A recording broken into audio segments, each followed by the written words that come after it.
في البداية أود أن أحيي هذه المبادرة الصادرة عن محامون محاميات تنسيقية الأحزاب التقدمية لإطلاق حوار ونقاش حول سؤال التشريع وعلاقته بالديمقراطية في بلادنا، وما أحوجنا إلى فتح نقاشات ديمقراطية حول هذه القضايا التي تهمنا في زمن تغول النيوليبرالية المتوحشة واستنادها اليوم على عمالقة التكنولوجيا وفرضها لإبادة شعب وهو الشعب الفلسطيني بالمباشر. ونحن نرى ضرب الحقوق وضرب الحريات والتنكر للقانون الدولي والإنساني والتنكر للديمقراطية ونوع جديد من الهمجية يسائلنا ويجعلنا نقول بأن طرح سؤال الديمقراطية أساسي وطرح سؤال التشريع أساسي، لأنه عندما تكون تحكم فأنت تحكم بقوانين ليجيفيري، غوفرني سي ليجيفيري، يعني أن تحكم يجب أن تصدر قوانين تتماشى مع طريقة حكمك وطريقة ما تريد أن تصنعه. نحن اليوم كدول نامية نحن تحت ضغوطات هذا النظام النيوليبرالي المتوحش الذي يركعنا تحت ضغط المديونية وتحت ضغط توجيهاته من أجل الخوصصة ومن أجل تفكيك الخدمات الاجتماعية وضرب المكتسبات والتضييق على الحريات. ولهذا فهذا السؤال يسائلنا من أجل تجديد الدماء وتجديد استراتيجية نضالنا الذي من شأنه أن يجعلنا من جديد على سكة البناء الديمقراطي وبناء مجتمع العلم والمواطنة لكي نتقدم ولكي نضع حدا للإكراهات. بطبيعة الحال عندما يطرح سؤال المشاركة، يعني نحن نطرح ونعيد طرح سؤال روح الشرائع أو روح القوانين كما طرحها مونتسكيو في سنة 1748، وبعدها جاءت هناك أجيال وأجيال من الحقوق من أجل يعني دعم المكتسبات والحفاظ على الحريات والعديد من القوانين التي كان من شأنها وحتى ثورة الأنوار أن تدفع بالإنسانية إلى مزيد من التقدم باتجاه احترام الإنسان واحترام الطبيعة. فاليوم نحن نعيد طرح سؤال روح الشرائع كما فسرها مونتسكيو الذي كان يتكلم عن الإنسان الفاضل وعن الفضيلة لا فيرتو وعن حب الوطن وعن حب حتى الواجبات وعن الدفاع عن المصلحة العليا. مونتسكيو الذي تكلم عن مدخل فصل السلطات الذي هو أساسي من أجل حماية الحريات وضمان الأمن والسلام. مونتسكيو الذي كان له دور أساسي. فأين نحن اليوم من روح الشرائع أو روح القوانين كما وضعها مونتسكيو، خصوصا في العالم من ناحية لأننا نرى ضرب القانون الدولي وتجاوزه من قبل أكبر قوى عظمى اللي هي الولايات المتحدة الأمريكية وحلفائها والكيان الصهيوني. نرى كذلك التنكر للديمقراطية في دول كفرنسا مثلا التي أصبحت تتجاوز الإرادة الشعبية وتفرض ما تريد عبر يعني القانون 49.3 كي تمرر ما تريد. ولكن أمام كل هذا هناك حراكات شعبية، هناك حركات مواطنة من أمريكا اللاتينية من أوروبا، حتى في الدول المغاربية والعربية والإسلامية رأينا هناك حركات مواطنة تقول كفى من الغطرسة.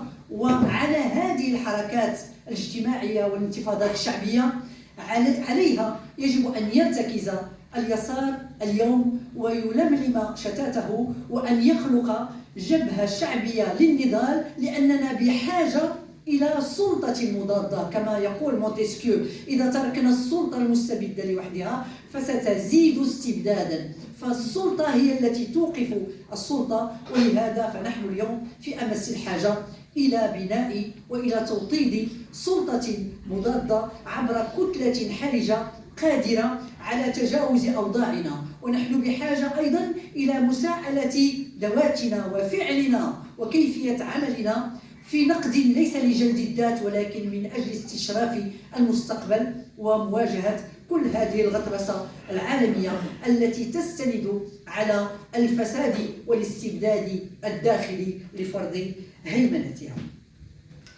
فالطبيعة تخضع لقوانين، قوانين عدة لن أدخل فيها، قوانين يعني فيزيائية وكيميائية والجذب والذبذبات وغيرها. وكذلك الإنسان ومنذ القدم خضع إلى قوانين وإلى أعراف وإلى عادات كانت تجعل العيش المشترك ممكنا.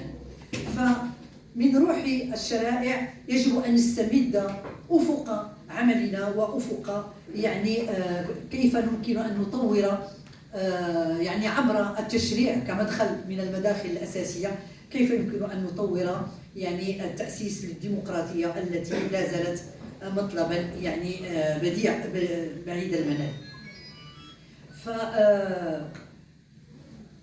إذا نظرنا إلى أولويات الفعل والتشريع وسؤال الديمقراطية في بلادنا، فبالرجوع إلى فترة يعني ما بعد الاستقلال منذ سنة 1946 المغرب وقع أول اتفاقية مع صندوق النقد الدولي ومع البنك العالمي لإعادة الإعمار والتنمية لابورد.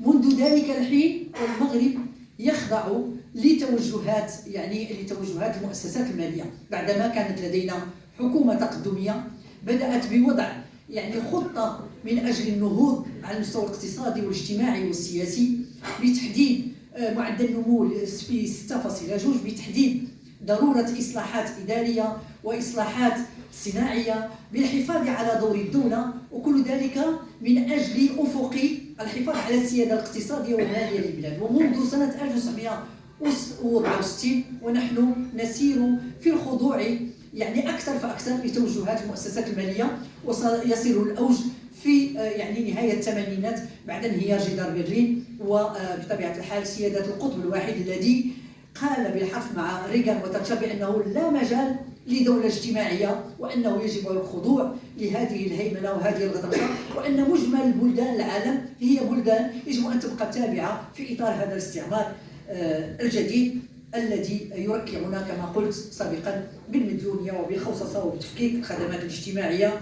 واليوم أكثر من الخوصصة وأكثر من تحرير القطاعات، وهناك ما يصطلح عليه بالبحث عن التمويلات المبتكرة. هذه التمويلات المبتكرة التي تتم عبر بيع يعني المراكز الاستشفائية، عبر بيع البنيات الإدارية من أجل استخلاص موارد وبعد ذلك يتم كراؤها. فعندما ننظر إلى المغرب فنرى بأنه هناك العديد من المؤسسات التي تمت فيها، ثم الإصلاح الأخير الذي يهم يعني إصلاح المؤسسات والمقاولات العمومية الكبرى.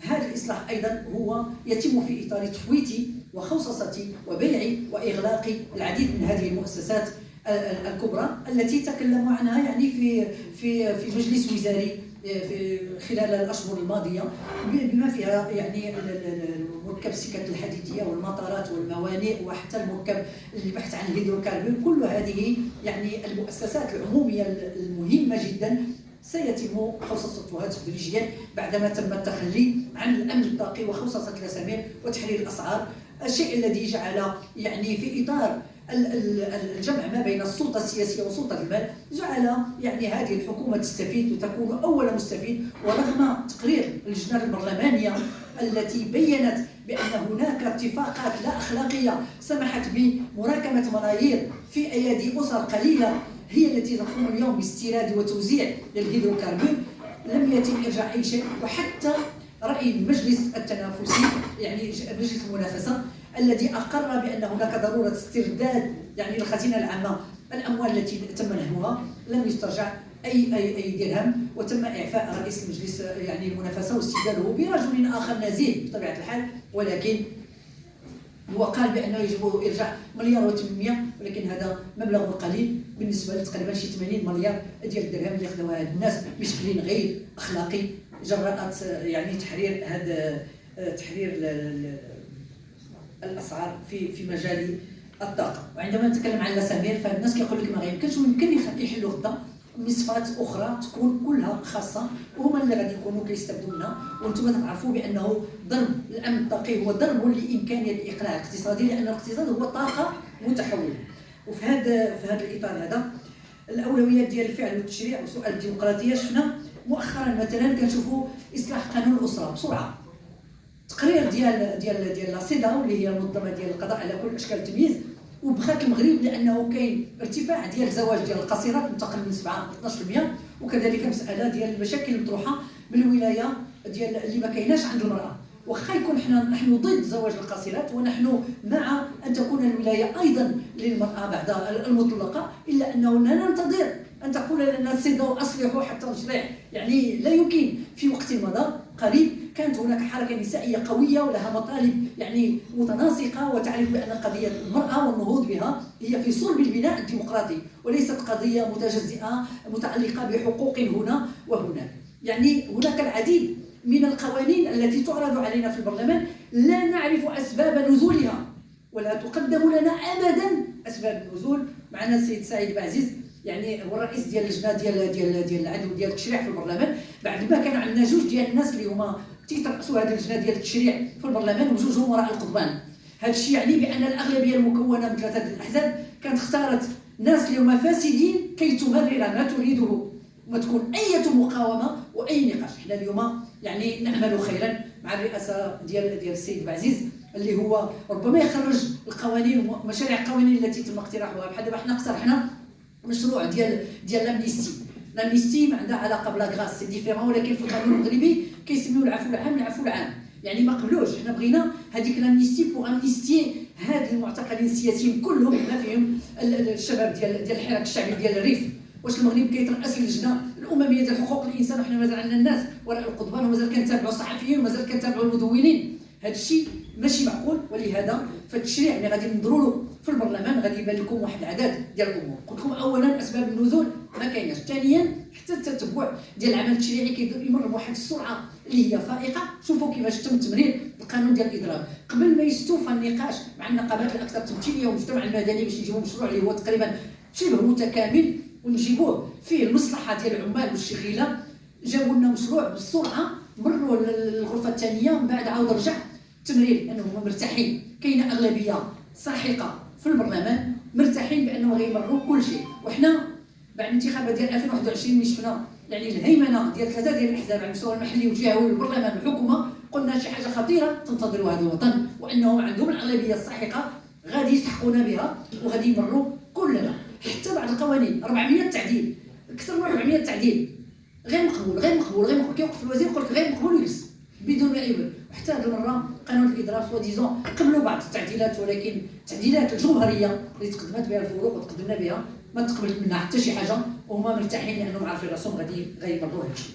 ولهذا اليوم هذا الحكومه اللي احنا عندنا اليوم واللي رافعه يعني هذا الشعار الاكذوبه ديال الدوله الاجتماعيه ما يمكنلهاش. هي حكومه تابعه ومحكومه وكتبع التوجيهات ديال المؤسسات الماليه اللي هي ضد اي شيء يسمى دوله اجتماعيه. كيف لها ان تبني دوله اجتماعيه؟ احنا شفنا بحال اللي داروا في المبادره الوطنيه للتنميه البشريه واحد العدد ديال المبادرات الاجتماعيه من اجل اسكات هذه الطبقه الخطيره اللي هي الطبقه الفقيره التي ازدادت فقرا بالشهاده ديال المندوبيه الساميه، حيث ان دائره الفقر اتسعت والفوارق الاجتماعيه والمجاليه والمناطقيه اتسعت، وان الناس كيحاولوا يسكتوا. واش ب 500 درهم انا غادي نعيش انا وولادي؟ تقول لي غادي نعطيكم الدعم المباشر، ولا الناس كاسين في القهاوي كيتسناو 500 درهم؟ فين هي القيمه ديال العمل اللي غادي تجيب الانسان اكثر من هاد 500 درهم وتجعله يعيش في امن وسلام؟ فين هو الدفاع عن المدرسه العموميه الجيده المجانيه التي تحرر اللي هي غادي تخلي لي فلوسي في جيبي ونقري ولادي حتى هو يكونوا في اطار تكافؤ الفرص؟ لا. فين هي الصحه اللي غادي نجيو لها وغادي نشوفوا اش داروا هاد الناس هاد الناس اللي جابوا لنا الميزانيه قال لك حنا راه صافي المداخيل وداك الشيء 386 مليار وحنا غادي نخلصوا هاد الشيء يخلصوا به الموظفين والتسيير ديال المخدر وغتبقى لنا واحد شويه واحد البركه، وراه خاصنا بزاف الفلوس، خاصنا 188 مليار غادي يتسلفوا منها 125 مليار. هذا كيفهموا غير في المديونيه واغراق هذا الجيل والاجيال المقبله في المديونيه، وغادي يا سيدي نقلبوا على التمويلات المبتكره غدا ما غيبقى ما يتباع.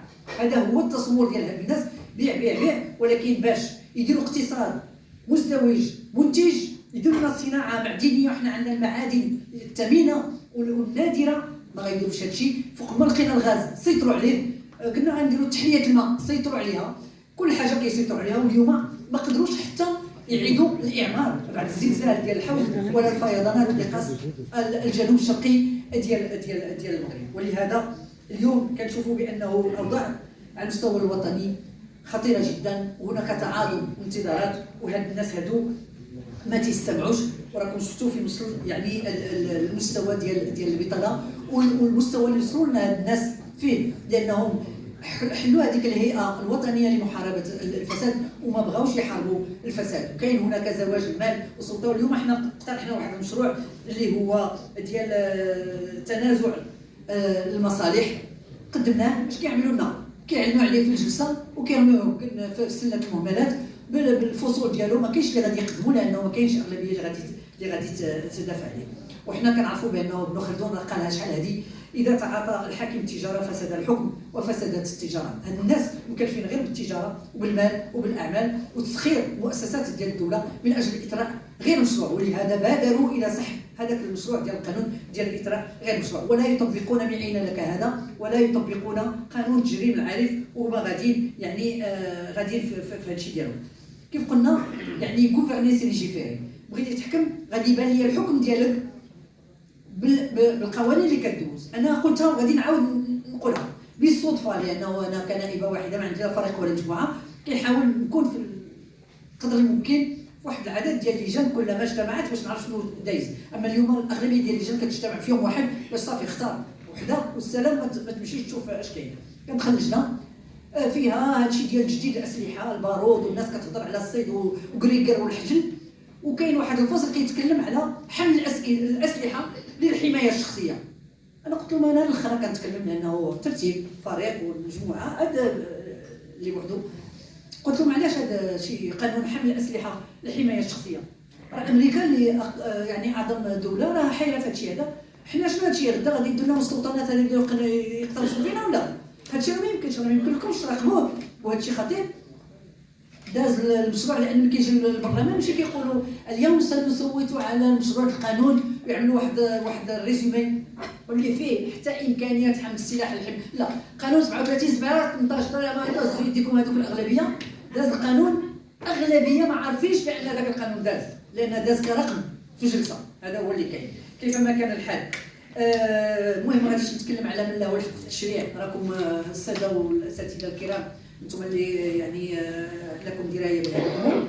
المهم هو انه هذا التشريع على مستوى البرلمان هو اللي كيعني في هذه المساله ديال المجال ديال الصحه. التشريعات اللي همات المنظومه الصحيه باش ننهي بها: الصحه الوطنيه. ما بقيناش كنتكلموا على الصحه العموميه، كنتكلموا على الصحه الوطنيه. هذه داروا لها القانون ديالها 0622 وتم نسخ القانون القديم 34 09 اللي كان كيتكلم على الصحه العموميه. هاد الناس هادو فكوا المنظومه الصحيه عوض النهوض بها. انتم تعرفوا اننا عندنا 5 ديال المراكز استشفائيه جامعيه، كنا كنتظروا يتبناو 7 اخرين باش كل جهه يكون فيها المركز الاستشفائي الجامعي ديالها، ويكون فيها المستشفيات الاقليميه المجهزه والمستشفيات ديال القرب والمستوصفات، وانه ما يبقاش يولدوا لنا النساء في باب المستشفيات. وهذا هاد الناس اسيدي داروا لنا 12 مجموعه صحيه ترابيه. وانتم تعرفوا التفاوتات الجهويه اللي كاينه في البلاد ديالنا، وانه ماشي جهه ديال الدار البيضاء بحال جهه ديال الرشيديه. هنا كاين مركز استشفائي جامعي وكليه ديال الطب، تما ما كاين والو. وكيقول لك هذه المجموعات تتكلف بماذا؟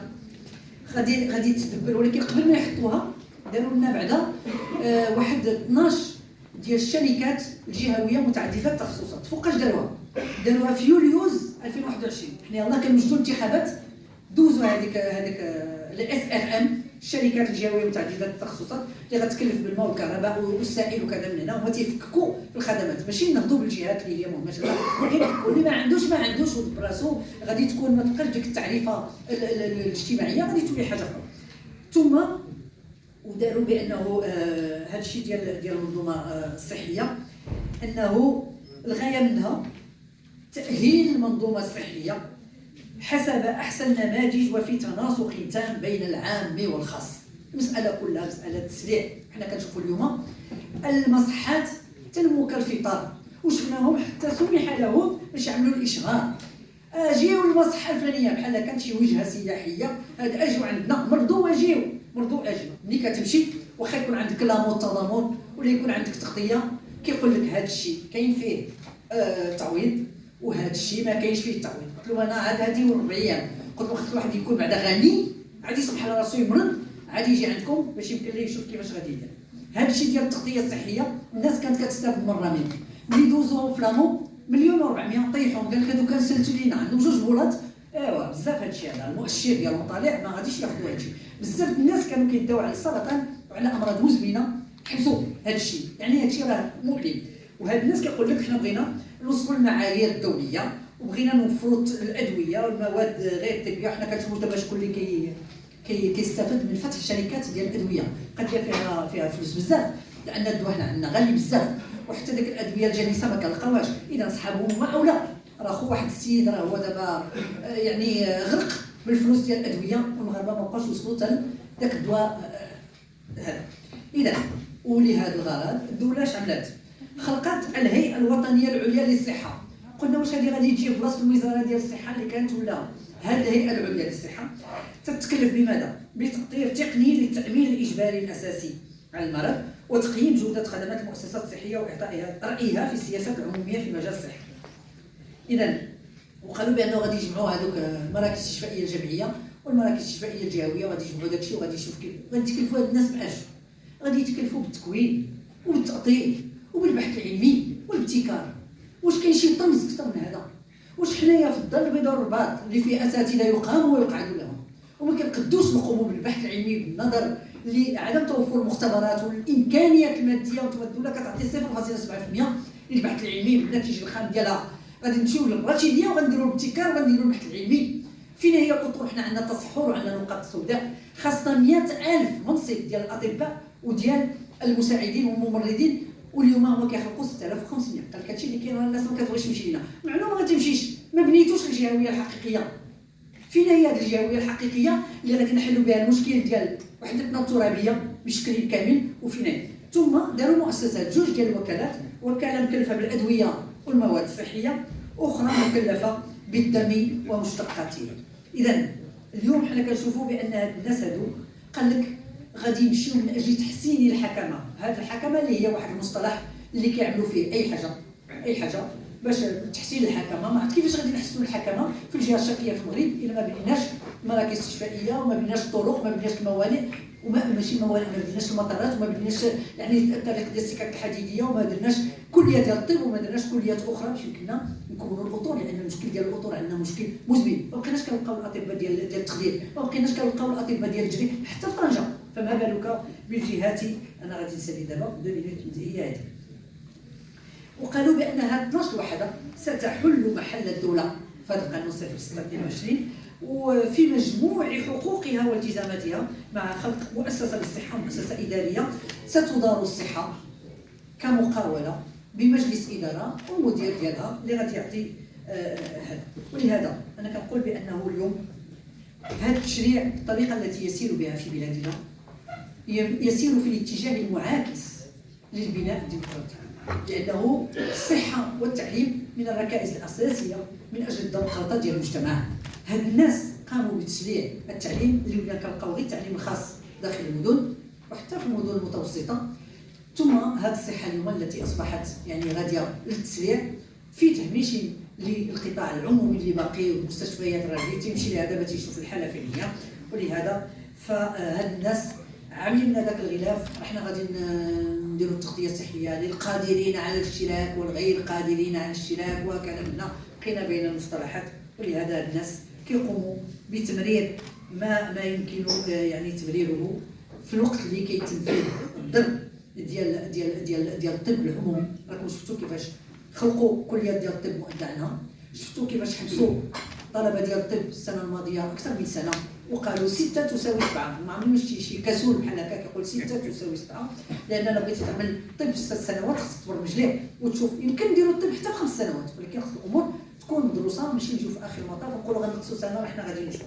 ولهذا فانا كنقول بانه انا الاوان باش يمكن لنا كيف قال مونتيسكيو اننا نشكلوا ديك السلطه المضاده، وانه حتى على مستوى البرلمان ان تكون هناك واحد التكتل باش يمكن لنا نكونوا على علم وعلى درايه اللي حاضرين في اللجان نخبروا بعضنا، واننا نوقفوا بعض الامور اللي هي تراجعيه فيها انتكاسه بالنسبه للحقوق وبالنسبه للمكتسبات، وانه هذا التشريع الذي تقوم بهذه الحكومات وبالمناسبه حتى الحكومات اللي قبلنا، لان مرات للتحرير الانفتاح غير معقلا الى البحث عن تمويلات اللي هي مبتكره وفي اطار اغراق البلاد في المديونيه وزياده في يعني في الدائره ديال الفقر وفي الفوارق. ولهذا حنا كنقول بان هذا التشريع اللي كتقوم به هذه الحكومه هذه غادي باتجاه معاكس ديال الدوله الاجتماعيه، لانه لا دوله اجتماعيه بدون دوله ديمقراطيه، والمداخل ديال الديمقراطيه هي معروفه: الفصل ديال السلطات وامكانيه ترك المسؤوليه بالمساءله.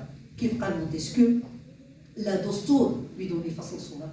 حنا واش عندنا فصل السلطات ولا عندنا التنصيص في الدستور ديالنا؟ ولكن في حقيقه الامر ليس هناك من فصل للسلطات، وليس هناك من امكانيه اليوم لترجمه الاراده الشعبيه الى سياده شعبيه، لان هذه هي. لان مونتسكيو يهضر على الملكيه كيفاش كتكون يا اما مستبده ولا كانت برلمانيه بحال في انجلترا راه كيسمى غاديه بحال الجمهوريه، ولكن الجمهوريه الديمقراطيه ولا الجمهوريه هي الارستقراطيه. حنا شنو عندنا؟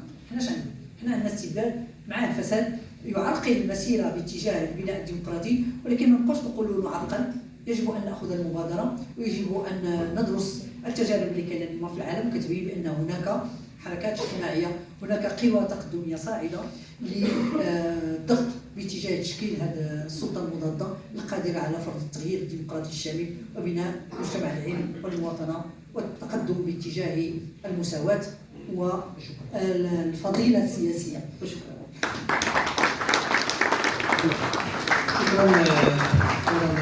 شكرا.